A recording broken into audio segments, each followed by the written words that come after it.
मैं शुभम सोनी बोल रहा हूँ और मैं महादेव बुक का ओनर हूँ। ये रहे उसके डॉक्यूमेंट्स।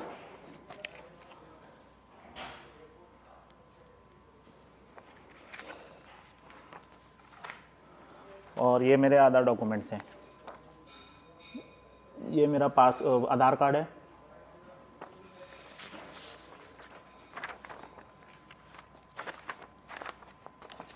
ये मेरा पैन कार्ड है।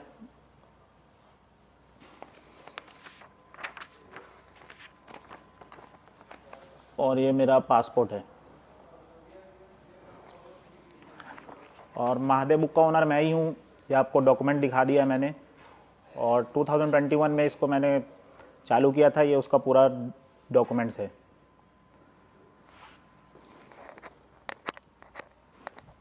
मेरा गैम्बलिंग का काम बहुत अच्छे से चलने लगा था फिर भिलाई में। और ये तो बहुत ही छोटे से काम चालू हुआ था। उसके बाद धीरे धीरे काम बढ़ता गया। अब काम बढ़ता गया। उसके बाद हमारा लाइफस्टाइल भी चेंज होता गया क्योंकि पैसा बहुत आ रहे थे। तो सब नोटिस करने लगे।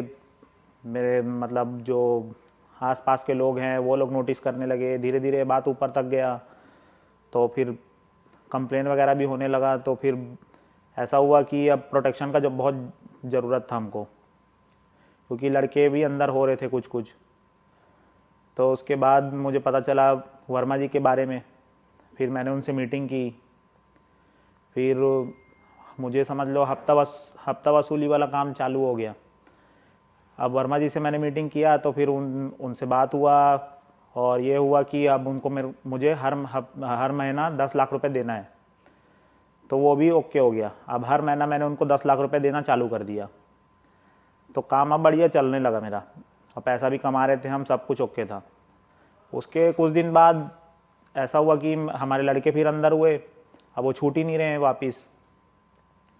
तो मैंने वर्मा जी को कॉल लगाया कि सर अभी कैसे हो गया, आपको तो मैं पैसा भी दे रहा हूँ, उसके बाद भी लड़के अंदर हो रहे हैं और छूट भी नहीं रहे, बाहर निकल ही नहीं रहे वो लोग। तो वो बोले कि चलो करते हैं कुछ। फिर उसके बाद भी लड़के नहीं छूटे। फिर मैंने वापस कॉल किया उनको। तो वो बोले कि भैया लगता है अभी यहाँ से काम नहीं होगा, मैं चलो आपको किससे मिलवाता हूँ, ऐसा करके बोले हो। मैं बोला ठीक है सर मिलवा दीजिए, बस लड़के लोग को बाहर निकलवाना है। तो वो मेरे को लेके गए, साथ में लेके गए रायपुर। मैं बोला ठीक है मिलवा लो भैया जिससे भी मिलवाना है। तो वो बोले कि चलो अब मिलवाता हूँ। हम गए साथ में। वहाँ पर सीएम सर और बिट्टू भैया से हमारा मीटिंग हुआ।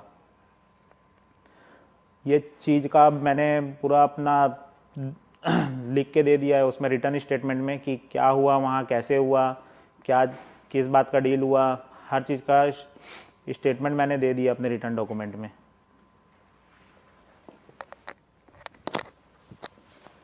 मैं सितंबर 2020 में दुबई आया।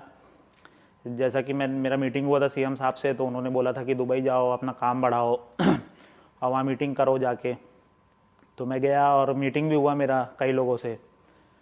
तो 2 लोग के साथ मेरा यहाँ बिजनेस भी सेट हो गया और अच्छा खासा काम भी बढ़ने लगा। सब कुछ ओके चलने लगा। जैसा सीएम साहब बोले थे सब बढ़िया हो गया।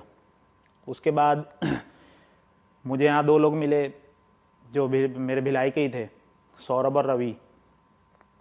तो वो लोग से मैं मिला, उनका यहाँ कंस्ट्रक्शन का काम था। तो मैंने सोचा मैं भी काम चालू कर लेता हूँ, यहाँ अच्छा काम है ये चीज़। तो मैं उन्हें अपना पर्सनल एडवाइज़र रख लिया ये काम पे, कंस्ट्रक्शन के काम पे। अब इसके बाद हुआ ये कि फेमस ये लोग होने लगे महादेव बुक के नाम से। मैंने बुक खड़ा किया, मैंने बुक चालू किया, फेमस ये लोग हो रहे हैं। मैंने जीरो से चालू करके पूरा ओके आसमान तक पहुंचाया इस बुक को, और फेमस ये लोग हो रहे हैं। बताओ ऐसा थोड़ी होता है।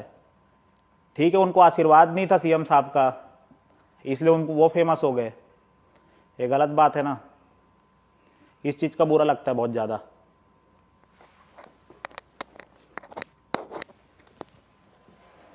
एक बात बता रहा हूँ आपको, हमारे सीएम साहब का एक आदत है, बघेल जी का, कि वो कुछ दिन में पलटी मार देते हैं।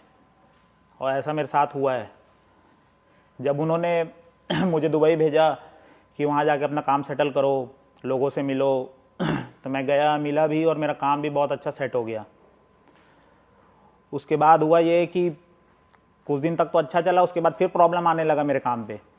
हमारे लोग अंदर होने लगे और छूट ही नहीं रहे वो लोग। मैं फ़ोन पे फ़ोन लगाया जाता हूँ, परेशान हो रहा हूँ।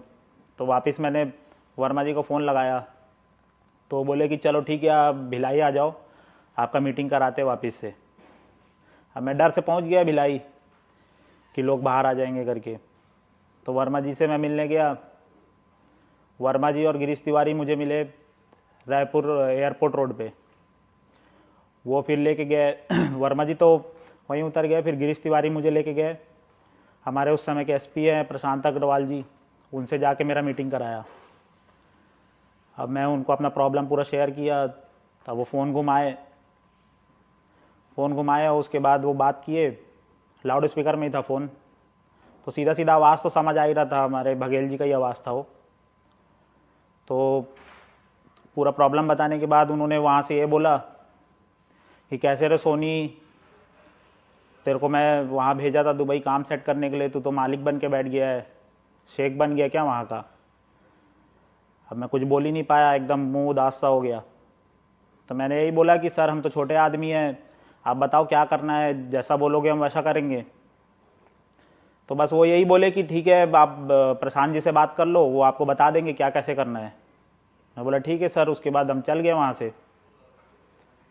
उसके बाद प्रशांत अग्रवाल जी से तो डील हो गया था कि क्या कैसे देना है, और वो सब तो मैंने अपने रिटर्न स्टेटमेंट में भी बता दिया है। उसमें लिखा भी हुआ है सब कुछ रिटर्न स्टेटमेंट में, क्या मैंने किसको दिया है, कैसे दिया है, किसके सोर्स से दिया है, हर कुछ लिखा हुआ है। अब इतना पैसा देने के बाद भी मेरा काम बढ़ नहीं रहा है, अंदर हो रहे हैं लोग, तो क्या मतलब, पूरा फंस गया हूं मैं पॉलिटिकल सिस्टम के अंदर यार। तो प्रशांत अग्रवाल जी के जब मेरा मीटिंग हुआ उसके बाद से मैंने अब तक 508 करोड़ रुपए दे चुका है। हमारे बघेल साहब, बिट्टू भैया और उनके जो लोग हैं उनको मैंने 508 करोड़ रुपए दिया है। उसके बाद भी मेरा काम नहीं हो रहा है, मेरे काम में डिस्टर्बेंस हो रहा है इतना ज़्यादा। मैं इतना परेशान हो गया हूँ इस सिस्टम से, अब क्या करूँ समझ नहीं आता है। ज़बरदस्ती का अब मेरे ऊपर ईडी का कार्रवाई चालू हो गया है। अब ऐसा ऐसा कुछ होगा मेरे साथ, इतना पैसा देने के बाद भी, तो मैं क्या करूँ बताओ।